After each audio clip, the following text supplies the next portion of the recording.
नमस्कार दोस्तों, मैं कृष्णमूर्ति आप सभी का स्वागत करता हूँ लर्निंग मेरे यूट्यूब चैनल में। दोस्तों, एक सवाल आ रहा होगा, क्या स्मॉल केस जो है, और आपने ये आर्टिकल पढ़ा होगा तो बंद होने वाली है। देखते हैं, समझते हैं क्या है इसमें, चीज़ें आपको समझ में आ जाएगा। अगर आपको इस फील्ड में आना है, अगर आपको रिसर्च एनालिस्ट चाहिए या आपको इन्वेस्टमेंट एडवाइस रिसर्च एनालिस्ट की सर्विस देनी है अपने क्लाइंट्स को, तो यहाँ पे आपको चीज़ें जाननी होंगी।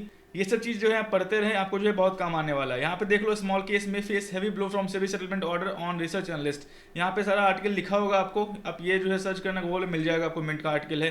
चीजें आप पढ़ना बहुत अच्छी तरह से जो बताई गई है। यहाँ पे देखो, settlement order in respect of mister Amit Mohan Jeswani, यहाँ पे जो है चीजें आपको लिखी होंगी, सब कुछ यहाँ पे लिखा हुआ है। ये इनका जो है आपका सेटलमेंट ऑर्डर है। चीजें बता दूं क्या है, ये इनका वेबसाइट है आपका।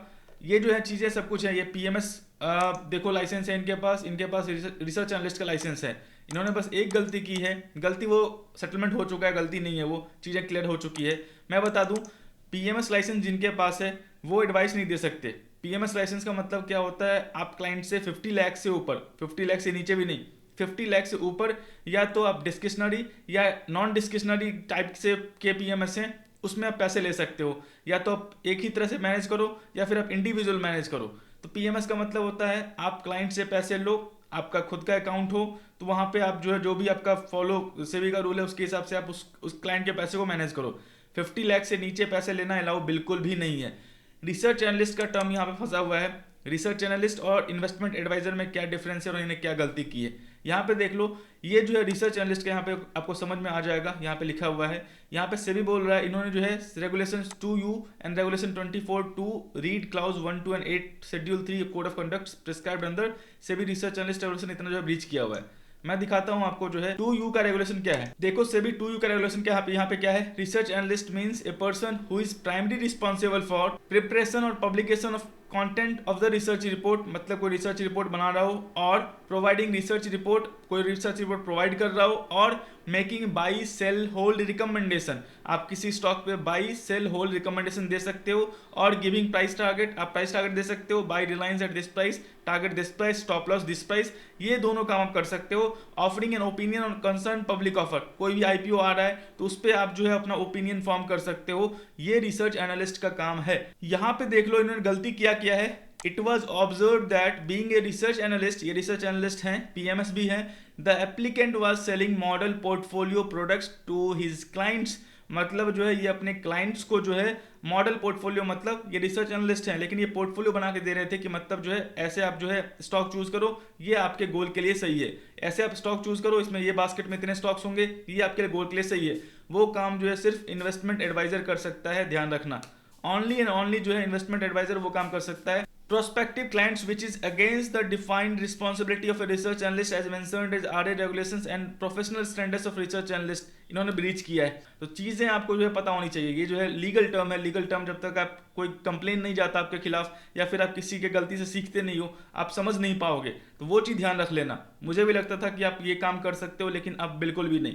यहाँ पे मैं क्या बोल रहा हूँ, जो स्मॉल केस है वहाँ पे रिसर्च एनालिस्ट जो भी हैं वो पोर्टफोलियो बना रहे हैं, अब उनके लिए दिक्कत हो गई। अब जो भी स्मॉल केस हैं जहाँ पे रिसर्च एनालिस्ट पोर्टफोलियो डिजाइन कर रहे हैं, इन्वेस्टमेंट एडवाइजर जो पोर्टफोलियो डिजाइन कर रहे हैं, कोई दिक्कत नहीं है, उनके लिए कोई भी दिक्कत नहीं है स्मॉल केस पे। लेकिन स्मॉल केस पे जो भी रिसर्च एनालिस्ट पोर्टफोलियो डिजाइन कर रहे हैं उनको क्लोज करना होगा, या उनको जो है सेबी का जो है इन्वेस्टमेंट एडवाइजर, आप NISM 10A 10B, और आप मास्टर इन फाइनेंस या फिर अकाउंटिंग या फिर इकोनॉमिक्स या फिर स्टैटिस्टिक्स मास्टर हो, या फिर आपके पास 5 ईयर्स का एक्सपीरियंस है, तो आप जो है लाइसेंस ले सकते हो। 5 ईयर्स का experience, master in accounting, economics, MBA कुछ भी हो, फाइनेंस, और उसके बाद जो है NISM 10A 10B है तो आप ले सकते हो। उसके बाद आप ये काम कर सकते हो मॉडल पोर्टफोलियो वाला। अगर आप रिसर्च एनालिस्ट हो और ये काम कर रहे हो तो बिल्कुल क्लोज कर दो। चीजें आपको दिखा दूंगा, सेटलमेंट कितना अमाउंट हुआ है, चीजें आपको समझ में आ जाएंगी। यहाँ पे देखो, इट वाज देयरफॉर, यहाँ पे चीजें आपको लिखी होंगी, इन्होंने वायलेट किया हुआ है, ये रीजन बता रखा है मैंने आपको। ये जो केस है आपका 2019 का है, ये जो केस है आपका स्टार्ट हुआ है 2019 से, वो चीज ध्यान रख लेना। सेबी जो है 2019 से 1 अप्रैल 2018 से लेके 2019 के बीच में इन्होंने जो है चीजें क्या बोलते हैं कंडक्ट करवाई थी, उनका जो है अभी आ रहा है आपका क्या बोलते हैं सेटलमेंट। चीजें बता दूं यहाँ पे चीजें कैसे काम करती है। यहाँ पे देखो, सेबी जो है further it was observe that the applicant was not registered as investment adviser with SEBI, however the call data records from the applicant's where calls were made to the clients by the employees of the applicants, it was observed that they were introduced the clients as a entity providing advisory services। यहाँ पे गलती कर गई है, मतलब ये research analyst हैं, PMS हैं, कोई दिक्कत नहीं है। जब ये मुझे लगता है जब ये एडवाइजरी सर्विसेज आपको बोल रहे थे तब शायद मुझे लगता है ये सिर्फ रिसर्च एनालिस्ट थे। यहाँ पे आपको जो है आप एडवाइजरी सर्विसेज नहीं प्रोवाइड कर सकते अगर आप रिसर्च एनालिस्ट हो तो। आप सिर्फ ओपिनियन फॉर्म कर सकते हो किसी भी स्टॉक्स पे, बाई सेल होल्ड। आप प्राइस टारगेट दे सकते हो, by at this price, stop loss this price, target this price.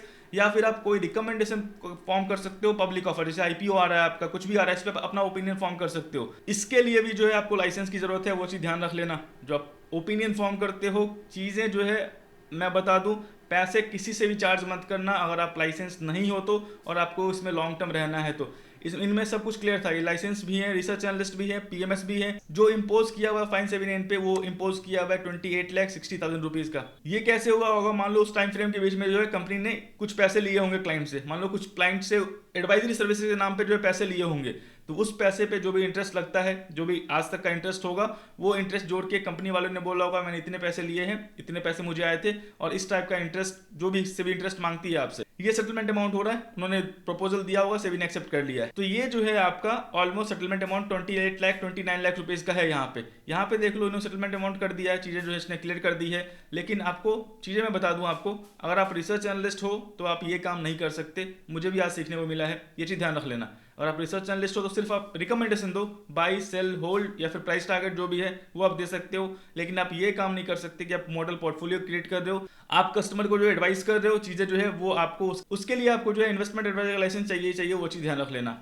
IA NISM 10A 10B, और उसका जो आपका जो रिक्वायरमेंट है वो आप फुलफिल करो और लाइसेंस ले लो। मैंने बता दिया, आप समझ गए होंगे। यहाँ पे जो है स्मॉल केस को कुछ भी फिलहाल अभी कुछ दिक्कत नहीं होने वाली, लेकिन जितने भी स्मॉल केस के प्लेटफॉर्म पे रिसर्च एनालिस्ट प्रोवाइडर हैं और वो सर्विस दे रहे हैं, उनसे दिक्कत हो सकती है और ये एक्शंस नहीं लेगा स्मॉल केस वाला। तो मुझे लगता है इस ऑर्डर के बाद स्मॉल केस वाला जो है अच्छी कंपनी है, वो एक्शन ले सकता है। तो चीज़ें जो है जो भी आपके रिसर्च एनालिस्ट वाले पोर्टफोलियो डिजाइन कर रहे हैं आपको, उनको दिक्कत हो सकती है, उनको या फिर रिमूव करना पड़े या फिर इन्वेस्टमेंट एडवाइजर लाइसेंस जो है लेना पड़े, उसके बिना ये काम नहीं कर सकते। ये सब चीज़ें जो है आप ध्यान रखें, क्योंकि आपको बहुत ज़रूरत पड़ सकती है। और एक चीज़ बता दूं, जो सेबी है उनको बार कर रखा है, सेबी जो है 3 इयर्स के लिए बार कर रखा है। यहाँ पे मॉनेटरी बेनिफिट जो था, मॉनेटरी पेनल्टी जो था उन्होंने लगाया ही लगाया था। इसके बाद जो था इन्होंने या बोले, यहाँ पे देखो नॉन मॉनेटरी, यहाँ पे पेनल्टी भी लगाया है इसने।